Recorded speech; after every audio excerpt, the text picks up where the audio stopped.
Hi అందరికీ నమస్కారం. ఈ రోజు నేను మీకు ఎక్స్ప్లెయిన్ చేయబోయే సినిమా పేరు ది స్టోనింగ్ ఆఫ్ సొరయా. ఈ సినిమా అమెజాన్ ప్రైమ్ లో స్ట్రీమ్ అవుతుంది. అంతేకాకుండా ఈ సినిమా చాలా ఎమోషనల్ గా ఉంటుంది. ఇంకో హైలైట్ విషయం ఏంటంటే ఈ సినిమాని నిజ జీవిత సంఘటన ఆధారంగా తీశారు. ఇంకా డైరెక్ట్ గా కథలోకి వెళ్లే ముందు మీరు గనక మన ఛానల్ కి ఫస్ట్ టైం వస్తే దయచేసి సబ్స్క్రైబ్ చేసి బెల్ ఐకాన్ ప్రెస్ చేయండి. ఇంకా డైరెక్ట్ గా కథలోకి వెళ్తే ఈ సినిమా ఓపెనింగ్ కి జహారా అని ఒక లేడీని చూపిస్తారు. ఆ ఊరి పక్కన ఒక నది ఉంటుందన్నమాట. ఆ నది దగ్గరికి ఈవిడే హడావుడిగా వెళ్తూ ఉంటుంది. అదే సమయంలో రోడ్డు మీద వెళ్తున్న కారును చూపిస్తారు. ఆ కారులో న్యూస్ రిపోర్టర్ ఒక అతను ఉంటాడనమాట. అలా వెళ్తున్నప్పుడు కారు సడన్ గా బ్రేక్ డౌన్ అయిపోతుంది. దాంతో కారు మధ్యలోనే ఆగిపోతుంది. ఇంకోవైపు జహారా ఉంది కదా, ఆవిడ నది ఒడ్డుకి వెళ్తే అక్కడ కొన్ని కుక్కలు ఏవో తింటూ ఉంటాయి. ఆ కుక్కల్ని పక్కకు తోలేసి అక్కడ కొన్ని ఎముకలు ఉంటాయి అనమాట. వాటిని శుభ్రంగా కడుక్కొని ఆవిడ ఊర్లోకి ఎంటర్ అవుతూ ఉంటుంది. అదే సమయంలో ఈ న్యూస్ రిపోర్టర్ కారు పాడైపోయింది కదా, ఒక వెహికల్ కి కట్టుకొని ఆ కారుని ఊర్లోకి తీసుకెళ్తూ ఉంటాడు. ఎందుకంటే రిపేర్ చేయించుకోవాలి కదా, అందుకని పక్కనే ఉన్న ఊర్లోకి తీసుకెళ్తూ ఉంటాడు. అలా వెళ్ళటాన్ని ఈ జహారా అనే లేడీ చూస్తుంటుంది అనమాట.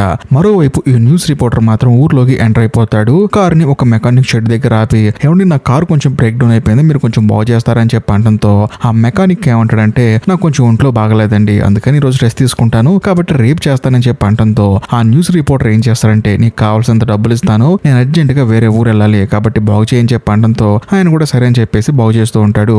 అదే సమయంలో ఈ జహారా అనే లేడీ ఏంటంటే ఈ రిపోర్టర్ తో ఎలాగైనా మాట్లాడాలని చెప్పేసి అక్కడికి వస్తుంది. కానీ తాను అక్కడికి వచ్చే లోపు ఆ న్యూస్ రిపోర్టర్ దగ్గరికి ఆ గ్రామానికి చెందిన మేయర్ ఒక ఆయన ఉంటాడు అనమాట. ఆయన వచ్చేస్తాడు. అంతేకాకుండా ఆ గ్రామం మత పెద్ద ఒక ఆయన ఉంటాడు. ఆయన కూడా అక్కడికి వస్తాడు. వచ్చేసి ఈ న్యూస్ రిపోర్టర్ తో ఆ జహారా అనే లేడీ మాట్లాడకుండా చేస్తూ ఉంటారు. అంతేకాకుండా వాళ్ళు ఈ అబ్బాయిని ఎంక్వైరీ చేస్తారు. మీరేంటండి ఏం చేస్తారని చెప్పేసి. ఆయన కూడా న్యూస్ రిపోర్టర్ అని చెప్పి అంటాడు. సరేనండి మీరు ఎవరితో మాట్లాడమాకండి, ఊర్లో పక్కన ఒక హోటల్ ఉంది, ఆ హోటల్లో స్టే చేయండి అని చెప్పి అంటంతో న్యూస్ రిపోర్టర్ కూడా సరే అని చెప్పేసి హోటల్లోకి వెళ్తాడు. కానీ ఈ జహారా అనే లేడీ ఏం చేస్తుందంటే ఆ హోటల్ వెనకాలకి వెళ్ళి టీ తాగుతున్న ఆ న్యూస్ రిపోర్టర్ కి ఒక పేపర్ లో ఇన్ఫర్మేషన్ రాసి దాంట్లో రాయి పెట్టి అతనికి ఇసిరేస్తుంది. అతను కూడా ఆ పేపర్ తీసుకొని చూస్తే అందులో ఆ జహారా అనే ఆవిడ ఇంటికి అడ్రస్ ఉంటుంది అనమాట. ఎక్కడి నుంచి ఎక్కడికి వెళ్ళాలని చెప్పేసి రాసి ఉంటుంది. దాంతో ఈ న్యూస్ రిపోర్టర్ కూడా పాపం ఆమెకేదో బాధ ఉందని చెప్పేసి ఆవిడ ఇంటికి ఆ పేపర్ ద్వారాగా అడ్రస్ కనుక్కొని అక్కడికి వెళ్తాడు. వెళ్తే అక్కడ ఆవిడ ఉంటుంది. లోపలికి వెళ్ళిన తర్వాత రండి సార్ అని చెప్పేసి తలిపేస్తుంది. ఆ తర్వాత అక్కడ ఒక ఇద్దరు చిన్నపిల్లలు ఉంటారు. ఎవరండి పిల్లలు అని చెప్పి అడిగితే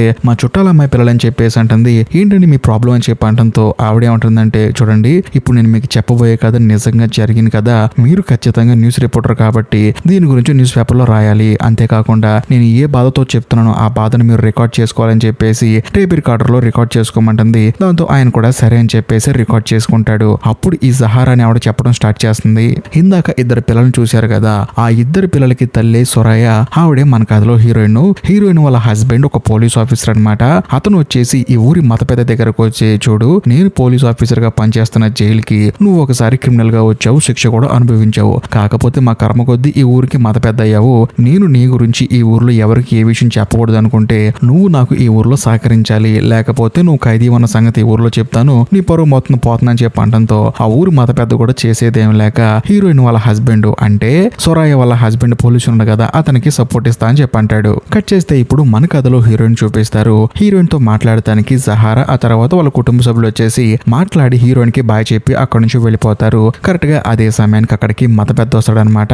వచ్చిన తర్వాత నీతో కొంచెం మాట్లాడాలమ్మా అని చెప్పేసి హీరోయిన్ ని లోపలికి రమ్మంటాడు. దాంతో హీరోయిన్ కూడా సరే అని చెప్పేసి ఆ మత పెద్దని లోపల తీసుకెళ్తుంది. తీసుకెళ్లిన తర్వాత అతను హీరోయిన్ తో ఏమంటాడంటే చూడమ్మా ఇందాక నీ భర్త నాకు ఒక విషయం చెప్పాడమ్మా, అదేంటంటే నీ నుంచి తనకి విడాకులు కావాలంట, తను ఇంకొక అమ్మాయిని చూసి పెళ్లి చేసుకుంటాడంట, కాబట్టి నువ్వు విడాకులు ఇవ్వచ్చు కదా, నువ్వు గనక విడాకులు ఇచ్చావనుకో నీకు కొంత ల్యాండ్ ఇస్తాడు, దాన్ని నువ్వు చక్కగా పండించుకొని హ్యాపీగా ఇదే ఇంట్లో ఉండొచ్చు, అంతేకాకుండా నీ నలుగురు పిల్లల్ని బాగా చూసుకోవచ్చు అని చెప్పి అనడంతో హీరోయిన్ ఏమంటుందంటే చూడండి ల్యాండ్ ఇచ్చినంత మాత్రాన ఇల్లు ఇచ్చినంత మాత్రాన నా పిల్లల ఆకలి తీరుతుందా, వాళ్ళ భవిష్యత్తు బాగుంటుందా, నేను ఎంత కష్టపడ్డా వాళ్ళ కోసమే కదా అని చెప్పి అనడంతో అప్పుడు ఆ మత పెద్ద ఏమంటాడంటే చూడమ్మా మన ఊర్లో ఒక అబ్బాయి ఇద్దరిని పెళ్లి చేసుకోవచ్చు, ఆ చట్టం కూడా ఉంది, కానీ నీ భర్తకి ఇద్దరు భార్యల్ని పోషించేంత డబ్బు లేదు, అందుకని నీ నుంచి విడాకులు కోరుకుంటున్నాడు, కాబట్టి నువ్వు కూడా విడాకులు ఇస్తే పని అయిపోతుంది అని చెప్పి అనడంతో ఆ తర్వాత మా జీవితాలు ఎలాగండి అని చెప్పేసి అనడంతో ఆ మత పెద్ద ఏమంటాడంటే చూడమ్మా ఈ ఊర్లో నేనున్నాను, నాకు ఎంత మంచి పేరు ఉందో నాకు తెలుసు కదా, నువ్వు నాకు కొంచెం సహకరించావనుకో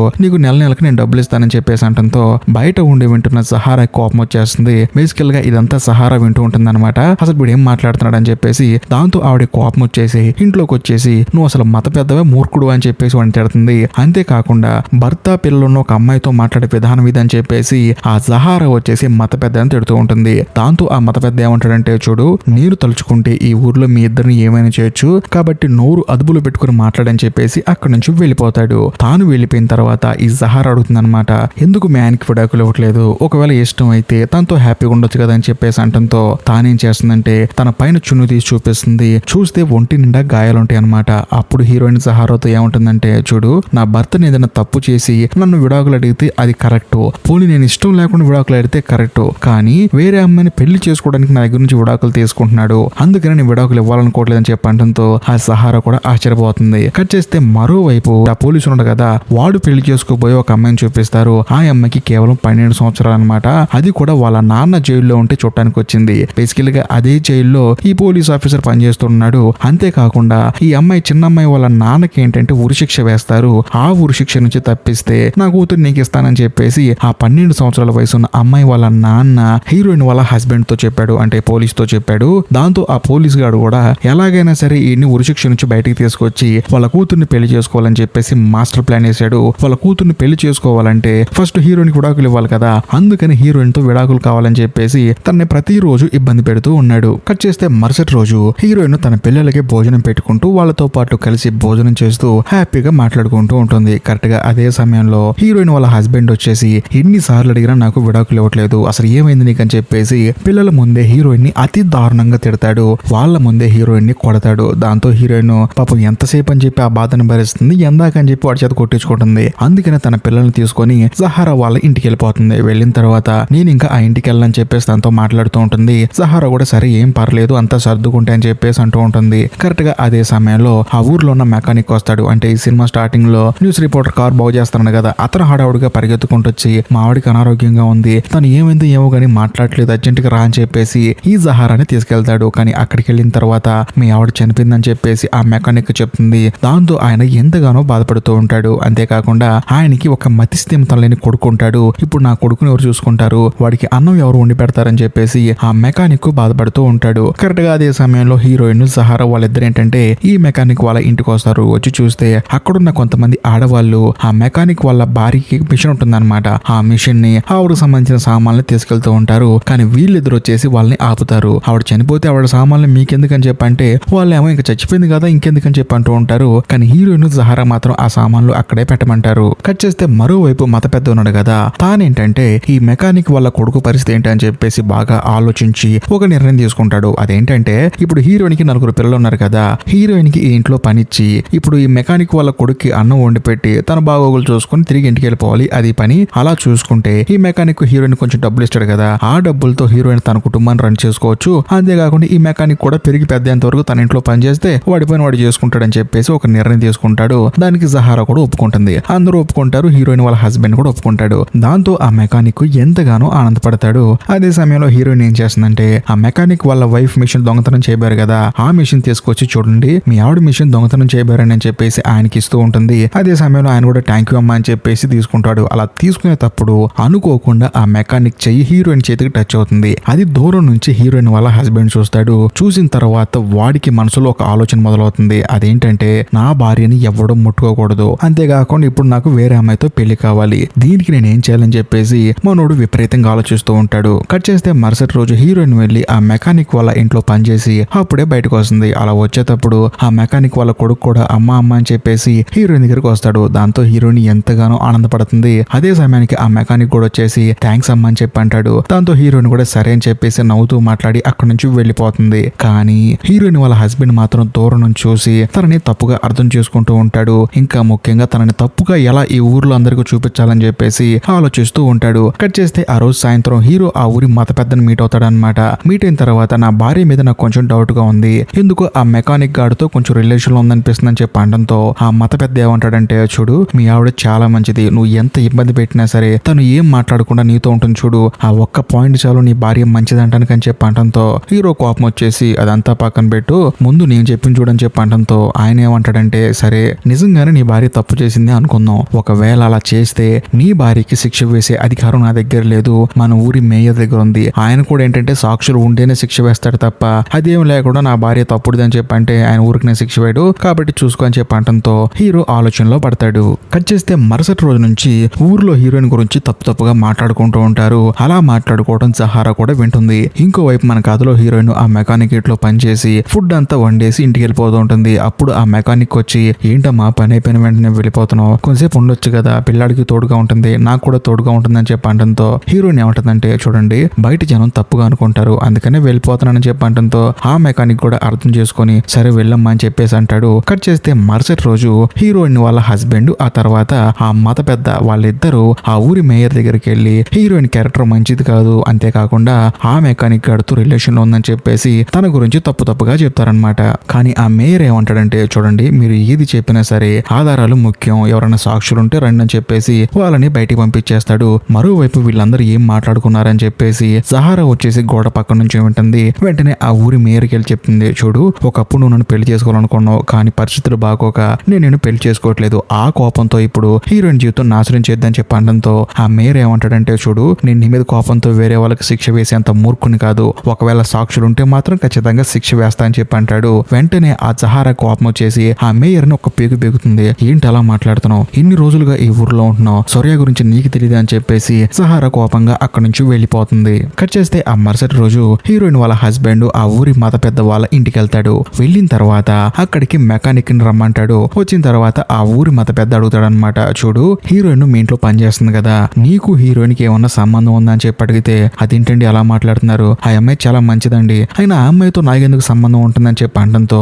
ఏం లేదయ్యా ఆ అమ్మాయి వాళ్ళ హస్బెండ్ నీ మీద డౌట్ పడుతున్నాడని చెప్పడంతో ఈ మెకానిక్ ఆశ్చర్యపోతాడు. కానీ హీరోయిన్ వాళ్ళ హస్బెండ్ తన దగ్గరకు వచ్చి, చూడు రేపొద్దున ఎవరన్నా ఏదన్నా అడిగితే నీకు నా భార్యకి సంబంధం ఉందని చెప్పడంతో ఆయనకి మైండ్ బ్లాక్ అయిపోయి, ఏం మాట్లాడుతున్నారండి, అది ఎంత పాపం తెలుసు అని చెప్పేసి భగవంతుడు అసలు సహించడని చెప్పేసి ఆ మెకానిక్ అక్కడ నుంచి వెళ్ళిపోతాడు. కట్ చేస్తే మరుసటి రోజు మెకానిక్ తన షెడ్ లో పని చేసుకుంటున్నప్పుడు మళ్ళీ హీరో ఆ తర్వాత ఆ ఊరి మత పెద్ద ఆ మెకానిక్ దగ్గరకు వచ్చి, చూడు నువ్వు గనక మేము చెప్పిన దానికి ఎస్ అని చెప్పి అనలేదనుకో నిన్ను ఏదో ఒకటి చేస్తాము, అప్పుడు నీ కొడుకు అనాథ అయిపోతాడు, పాపం వాడికి అసలే మానసిక స్థితి సరిగ్గా లేదు, నువ్వు పోయిన తర్వాత నీ కొడుకుని ఎవరు చూసుకుంటారని చెప్పి అనడంతో ఆ మెకానిక్ కి మైండ్ బ్లాక్ అయిపోతుంది. సార్ మీరు ఏది చెప్తే దానికి ఎస్ అంటాను సార్, దయచేసి నా పిల్లని ఏమి చేద్దని చెప్పి అనడంతో అప్పుడు ఆ మత పెద్ద ఏమంటాడంటే, ఏం లేదు మేము చెప్పిన దానికి అవును అని సమాధానం చెప్పు అంతే చాలని చెప్పేసి వాళ్ళిద్దరూ అక్కడి నుంచి వెళ్ళిపోతారు. కట్ చేస్తే మరుసటి రోజు హీరోయిన్ వాళ్ళ హస్బెండ్ వచ్చేసి ఇంట్లో ఉన్న హీరోయిన్ ని బయటికి లాక్కొచ్చి మరీ కొడుతూ ఉంటాడు. అది కూడా నువ్వు ఒక తప్పుడు దాను అని చెప్పేసి.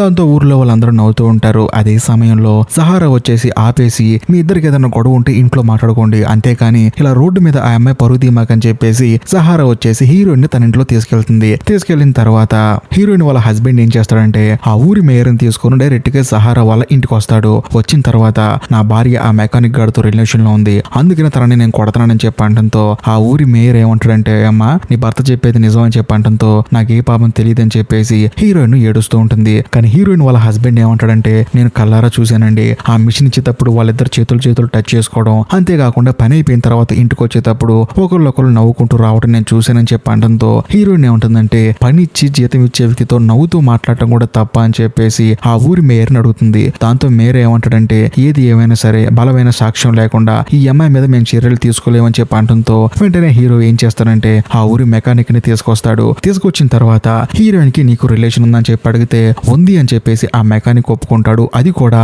మానసిక స్థితి సరిగా లేని తన కొడుకు కోసం.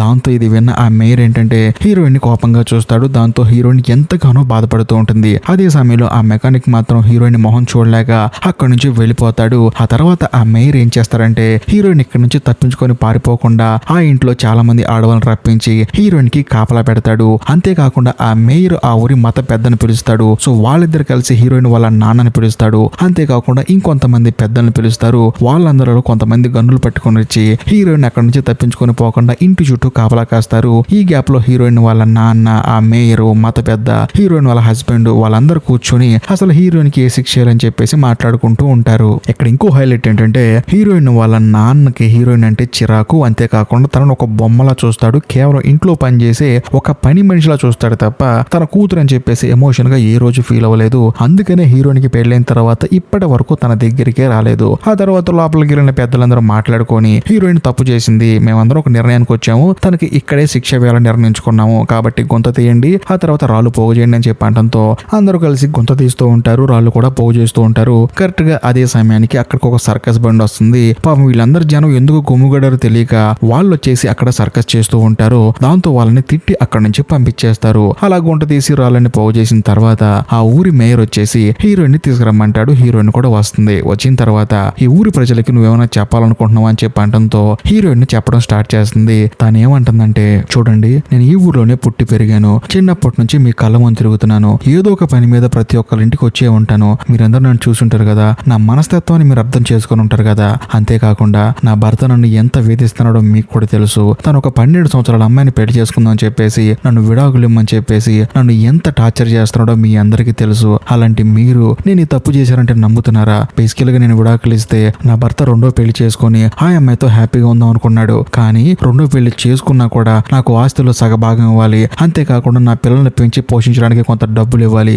కానీ నన్ను చంపేస్తే ఈ గోల ఇది ఉండదు కదా, అందుకనే నా భర్త ఇంత ప్లాన్ వేసాడని చెప్పేసి అంటంతో అందరూ ఆలోచిస్తూ ఉంటారు. కానీ ఒక్కళ్ళు కూడా ముందుకొచ్చి మాట్లాడరు. అదే సమయంలో హీరోయిన్ ఏమంటుందంటే, ఇప్పుడు మీరు అందరు కలిసి నన్ను చంపేస్తారు కదా, అయినా సరే ఆ భగవంతుడు మిమ్మల్ని వదిలిపెట్టడు. ఎందుకంటే మీరు చేస్తున్న పాపం మీకైనా అర్థం కాకపోవచ్చు కానీ ఆ భగవంతుడికి మాత్రం పూర్తిగా తెలుసు అని చెప్పేసి అంతే అని చెప్పేసి హీరోయిన్ అంటుంది. దాంతో హీరోయిన్ ని పూర్తి చేయమంటారు. హీరోయిన్ ని సగం పూర్తి చేస్తారు. అది కూడా కాళ్ళు చేతులు కట్టేస్తారు. అలా కట్టేసిన తర్వాత ఒక రాయి తీసుకొని హీరోయిన్ వాళ్ళ నాన్నకిచ్చి, ఈ రాయితో నీ కూతురు నువ్వే మొట్టమొదటి కొట్టని చెప్పి అంటంతో ఆయన కూడా ఇలాంటి కూతురిని కన్నందుకు నేను బాధపడుతున్నానని చెప్పేసి రాయి తీసుకుని విసిరేస్తాడు. కానీ హీరోయిన్ కి తగలదు. ఇంకో రాయి తీసుకుని విసిరేస్తాడు. అయినా సరే తగలదు. అప్పుడు జహారా మేయర్ దగ్గరకు వచ్చి, చూడు, ఆయన విసిరిన రాయి కూడా తగలట్లేదు. ఆ అమ్మాయి చాలా మంచిది, మొత్తానికి ఏదో మతలబు ఉంది, మళ్ళీ ఎంక్వైరీ చేయి, మళ్ళీ ఒకసారి విచారించని చెప్పి అనడంతో అప్పుడు హీరోయిన్ వాళ్ళ హస్బెండ్ వచ్చేసి నువ్వేం మాట్లాడకని చెప్పేసి పక్కనే ఉన్న రాయి తీసుకుని తన భార్యను కొడతాడు. దాంతో హీరోయిన్ కి ఎంతగానో బాధపడుతుంది. వెంటనే ఇంకొక రాయి తీసుకుని తన భార్యకి కొడతాడు. ఈసారి మాత్రం చాలా బలంగా దెబ్బ తగులుతుంది. ఆ నొప్పి తట్టుకోలేక హీరోయిన్ అతి భయంకరంగా ఏడుస్తూ ఉంటుంది. కానీ హీరోయిన్ వాళ్ళ హస్బెండ్ ఏం చేస్తాడంటే, తనకి 2 ఆడపిల్లలు 2 మగపిల్లలు కదా, ఆ మగపిల్లలు ఇద్దరిని ముందుకు పిలిచి వాళ్ళిద్దరికి చెరొక రాయి ఇచ్చి అమ్మని కొట్టండి అని చెప్పి అంటాడు. దాంతో మొదటివాడు కొంచెం సిద్ధంగా ఉంటాడు. కానీ రెండో వాడికి హీరోయిన్ అంటే చాలా ఇష్టం. కానీ వాళ్ళ నాన్న బలవంతం పెట్టడం వల్ల వాళ్ళిద్దరు కూడా రాళ్ళు తీసుకొని వాళ్ళ అమ్మని కొడతారు. అది చూసి హీరోయిన్ ఇంకా బాధపడుతుంది. ఎందుకంటే ఈ ఊరు మొత్తం నన్ను తప్పుదు అనుకోవచ్చు, కానీ నా 2 పిల్లల దృష్టిలో కూడా నేను తప్పుడు దాన్ని అయిపోయానని చెప్పేసి హీరోయిన్ బాధపడుతూ ఉంటుంది. మరో పక్క ఇదంతా చూసిన జహారా కూడా ఎంతగానో బాధపడుతూ ఉంటుంది. హీరోయిన్ మొహం చూడలేక అక్కడ నుంచి వెనక్కి వచ్చేసి అక్కడే కూలబడి ఏడుస్తూ ఉంటుంది. మరోవైపు ఆ మెకానిక్ గాన్ని కూడా రాయి తీసుకొని కొట్టమంటారు. కానీ వాడు మాత్రం ఆ పని చేయలేక అక్కడ నుంచి వెనక్కి పారిపోతాడు. మరోవైపు మిగతా వాళ్ళందరూ రాళ్ళు తీసుకొని హీరోయిన్ ని కొడుతూ ఉంటారు. సో దాంతో హీరోయిన్ నొప్పి భరించలేక అతి భయంకరంగా అరుస్తూ ఉంటుంది, ఏడుస్తూ ఉంటుంది. అయినా సరే వాళ్ళు మాత్రం అస్సలు ఆగరు. అలా రాళ్ళు వేస్తూనే ఉంటారు. ఒకనొక సందర్భంలో తాను కూలబడిపోతుంది. అప్పుడు హీరోయిన్ వాళ్ళ హస్బెండ్ ఏం చేస్తాడంటే, ఎంతకిది బతికిందా చచ్చిందని చెప్పేసి దగ్గరకు వచ్చి చూస్తే మెల్లగా హీరోయిన్ కదులుతూ ఉంటుంది. దాంతో హీరోయిన్ వాళ్ళ భర్త ఏమంటాడంటే, ఈ పాపాత్మురాలు ఇంకా బతికొంది, కొట్టండి అని చెప్పేసి అంటంతో అందరూ మళ్ళీ రాళ్ళు తీసుకొని కొడతారు. అలా కొట్టిన కొంతసేపటికి హీరోయిన్ చనిపోతుంది. ఆ తర్వాత అందరూ నవ్వుకుంటూ ఉంటారు. హీరోయిన్ భర్త అయితే ఇంకా నవ్వుతూ ఉంటాడు. కానీ అక్కడికి వచ్చిన సర్కస్ వాళ్ళు మాత్రం హీరోయిన్ ని చూడలేక తన మీద ఒక దుప్పటి కప్పి అక్కడి నుంచి వెళ్ళిపోతారు. కానీ ఆ ఊరిలో ఉన్న కొంతమంది జనం ఏమంటారంటే, ఇలాంటి పాపాత్మురాల్ని మన ఊర్లో పూడ్చిపెట్టకూడదు, తనకి దహన సంస్కారాలు ఈ ఊర్లో జరగకూడదని చెప్పి అంటంతో ఆ ఊర్లో ఉన్న కొంతమంది మంచి మహిళలు వచ్చేసి ఏం చేస్తారంటే, హీరోయిన్ శవాన్ని తీసుకెళ్లి ఒక నది పక్కన పెడతారు. పెట్టిన తర్వాత తన మీద దుప్పటి కప్పి అక్కడి నుంచి వెళ్ళిపోతారు. అది కూడా జహారా చేపిస్తుంది అనమాట. కనీసం తనకన్నా మర్యాద చేద్దామని చెప్పేసి. కాకపోతే అలా పెట్టిన కొంత సమయానికి అక్కడికి కుక్కలు వచ్చేసి హీరోయిన్ ని తినేసాయని చెప్పేసి జహారా ఆ న్యూస్ రిపోర్టర్ తో చెప్తూ ఉంటుంది. ఇక్కడ ఇంకో హైలైట్ విషయం ఏంటంటే, ఇదంతా జరిగింది ఎప్పుడో కాదు నిన్నే అని చెప్పి అనడంతో ఆ న్యూస్ రిపోర్టర్ కి మైండ్ బ్లాక్ అయిపోతుంది. అప్పుడు జహారా ఏమంటుందంటే, ఇప్పటి వరకు నువ్వు రికార్డ్ చేసుకున్న ప్రతి ఒక్క విషయం ఈ ప్రపంచానికి తెలియాలని చెప్పేసి అంటంతో తాను కూడా సరే అంటాడు. అంతేకాకుండా మాలాగా మా ఊర్లో లాగా ఎక్కడ ఏ అమ్మాయి జీవితం ముగిసిపోకూడదు అని చెప్పేసి అంటంతో తను చాలా ఎమోషనల్ అయిపోతూ ఉంటాడు. కరెక్ట్ గా అదే సమయంలో ఆ మెకానిక్ వస్తాడు. అదే అబద్ధం చెప్పిన మెకానిక్ కే ఈ న్యూస్ రిపోర్టర్ కార్ ని బాగు చేస్తున్నాడు అనమాట. తాను వచ్చేసి, సార్ కార్ అంతా రెడీ అయిపోయింది సార్ అంటాడు. కాకపోతే వాయిస్ రికార్డ్ అవుతున్న టేప్ రికార్డర్ ని చూస్తాడనమాట. అది చూసి హడావుడిగా బయటకు పరిగెత్తుకుంటూ వెళ్తాడు. వెళ్ళి చూస్తే అక్కడ ఆ గ్రామానికి సంబంధించిన మేయరు, ఆ తర్వాత ఆ ఊరి మత పెద్ద ఉంటాడు. వాళ్ళ దగ్గరికి వెళ్ళి జరగాల్సిందంతా జరిగిపోయింది, మీరు చేసిన పాపానికి నేను కూడా అనుభవిస్తానని చెప్పేసి అంటాడు. అంతేకాకుండా ఆ జహారా ఆ న్యూస్ రిపోర్టర్ కి ప్రతి ఒక్కటి చెప్పింది మన గురించి, దాన్ని వాడు రికార్డ్ చేసుకున్న టేప్ రికార్డర్లు అని చెప్పి అంటంతో వీళ్ళకి మైండ్ బ్లాక్ అయిపోతుంది. కరెక్ట్ గా అదే సమయంలో హీరోయిన్ వాళ్ళ హస్బెండ్ ఉన్నాడు కదా పోలీసు, వాడు ఏంటంటే కారు వేసుకుని ఊర్లోకి ఎంట్రీ ఇస్తాడు. అప్పుడు ఆ ఊరు మత పెద్ద ఏమంటాడంటే, ఏంటి ఆ అమ్మాయిని పెళ్లి చేసుకున్నావా, 12 సంవత్సరాల అమ్మాయిని అని చెప్పి అంటంతో, ఏంటి పెళ్లి చేసుకునేది, అంతా బాగానే సెట్ అయింది, వాళ్ళ నాన్నగారికి శిక్ష పడకుండా కాపాడదాం అనుకున్నాను కానీ లాస్ట్ మినిట్ లో వాళ్ళ నాన్న శిక్ష పడింది. దాంతో వాళ్ళ అమ్మాయి ఉందంటే, నా భర్త బతుకుంటేనే నా కూతురునిచ్చి నీకు పెళ్లి చేస్తానన్నాను, కానీ నా భర్త భర్త చనిపోయాడని చెప్పేసి పెళ్లిని క్యాన్సిల్ చేసింది. అందుకని ఊరు వచ్చానని చెప్పేసి నవ్వుకుంటూ కారు వేసుకుని ముందుకెళ్ళిపోతాడు. దాంతో ఆ ఊరు మత పెద్దకి మైండ్ బ్లాక్ అయిపోతుంది. ఈడి పెళ్లి కోసమే కదరా మనం ఇదంతా చేసింది, కానీ ఈడి పెళ్లి కూడా జరగలేదు, తిరిగి మన పెళ్లి జరుగుతుందని చెప్పేసి ఆ మత పెద్ద భయంతో వణిగిపోతూ ఉంటాడు. అది విన్న తర్వాత ఆ ఊరి మేయర్ ఆశ్చర్యపోతాడు. ఏంట్రా మీరు చెప్పింది అబద్ధమా, అనవసరంగా ఒక అమాయకురాలకి శిక్ష వేశానని చెప్పి అనడంతో అప్పుడు ఆ ఊరి మత పెద్ద ఏమంటాడంటే, శిక్ష వేసేదేంటి, ఆ అమ్మాయి చిన్నప్పటి నుంచి నువ్వు చూస్తున్నావు, ఆ అమ్మాయి ఎలాంటిదో నీకు తెలియదా, నువ్వు శిక్ష వేసి మమ్మల్ని అంటావేంటని చెప్పేసి ఆ ఊరి మత పెద్ద మేయర్ మీద రివర్స్ అవుతాడు. కరెక్ట్ గా అదే సమయంలో ఆ న్యూస్ రిపోర్టర్ ఉంది కదా, తానేంటంటే మెకానిక్ షెడ్కి వస్తాడు. వచ్చిన తర్వాత కారు తీసుకుని వెళ్దామని చూస్తూ ఉంటాడు. కరెక్ట్ గా అదే సమయంలో ఆ మేయర్ ఆ మత పెద్ద వాళ్ళిద్దరు కలిసి ఈ న్యూస్ రిపోర్టర్ బ్యాగ్ చెక్ చేసి తన దగ్గర ఉన్న క్యాసెట్లన్నీ పగలు కొట్టేసి ఇప్పటి వరకు వాళ్ళు రికార్డ్ చేసుకున్న వాయిస్ క్యాసెట్లని చింపవతలు పడేస్తారు. అంటే అందులో రీల్ ఉంటుంది కదా, దాన్ని తెంపేస్తారనమాట. ఆ తర్వాత ఈ ఊరు వైపే నువ్వు రాకూడదని చెప్పేసి వార్నింగ్ ఇచ్చి ఆ న్యూస్ రిపోర్టర్ని అక్కడ నుంచి పంపించేస్తారు. దాంతో న్యూస్ రిపోర్టర్ కూడా ఎంతగానో బాధపడుకుంటూ వెళ్తూ ఉంటాడు. అలా వెళ్ళేటప్పుడు కొంచెం దూరం వెళ్ళిన తర్వాత సడన్ గా ఆ జహారా ఏం చేస్తుందంటే తన దగ్గర దాచిపెట్టిన ఆ క్యాసెట్ తీసుకొని వచ్చి ఆ న్యూస్ రిపోర్టర్ కి ఇస్తుంది. బేసికల్ గా జహారాకి ఈ విషయం తెలుసు, ఖచ్చితంగా న్యూస్ రిపోర్టర్ ని చెక్ చేస్తారు, చెక్ చేసిన తర్వాత క్యాసెట్ ఉంటే పగల కొడతారని చెప్పేసి. అందుకని ఆవిడ క్యాసెట్ తీసుకొని మెయిన్ రోడ్ దగ్గర వెయిట్ చేస్తూ ఉంది. ఆ తర్వాత న్యూస్ రిపోర్టర్ ఆ మెయిన్ రోడ్ నుంచి కదా వెళ్లాల్సింది, అలా వెళ్ళేటప్పుడు క్యాసెట్ ఇద్దాం చెప్పేసి అక్కడ ఉంది. అలా వచ్చేటప్పుడు క్యాసెట్ ఇచ్చిందనమాట. ఇచ్చిన తర్వాత ఈ యదవుల గురించి ప్రపంచం మొత్తం తెలియాలని చెప్పేసి వెళ్ళిపోమని చెప్పి అంటుంది. దాంతో న్యూస్ రిపోర్టర్ కూడా హ్యాపీగా వెళ్ళిపోతూ ఉంటాడు. అలా వెళ్ళిపోయిన తర్వాత సహారా వచ్చేసి ఆ మేయర్ దగ్గర ఆ మత పెద్ద దగ్గర ఏమంటుందంటే, రేపొద్దున ప్రపంచం మొత్తానికి మీ గురించి తెలుస్తుంది, సూర్య గురించి తెలుస్తుంది. ఆ తర్వాత సూర్య చెప్పింది కదా చనిపోయేటప్పుడు దేవుడు ఉన్నాడు, దేవుడు చూసుకుంటాడని చెప్పింది కదా, ఖచ్చితంగా దేవుడు ఉన్నాడు అని చెప్పేసి ఆవిడ అక్కడ కూర్చొని ఏడుస్తూ ఉంటుంది. ఇంతటితో సినిమా అయిపోతుంది. ఈ వీడియో మీకు నచ్చినట్లయితే లైక్ చేయండి, షేర్ చేయండి. అలా చేయటం వల్ల మన ఛానల్ కొంచెం రీచ్ వస్తుంది. రీచ్ వస్తే నాకు కూడా కొంచెం మోటివేషనల్ గా ఉంటుంది. అంతేకాకుండా ఎలాంటి సినిమాలు మరిన్ని కావాలన్నా, ఈ సినిమాలో ఎలా ఉందో నేను తెలుసుకోవాలన్నా తప్పకుండా మీరు కామెంట్ చేయాలి. కాబట్టి దయచేసి మీరు కామెంట్ చేయండి. ఇంకా లాస్ట్ అండ్ ఫైనల్ గా నేను మీకు చెప్పొచ్చేది ఏంటంటే, ఇప్పటికీ మీరు మన ఛానల్ ని సబ్స్క్రైబ్ చేసుకోకపోతే దయచేసి సబ్స్క్రైబ్ చేసి బెల్ ఐకాన్ ప్రెస్ చేయండి. బాయ్.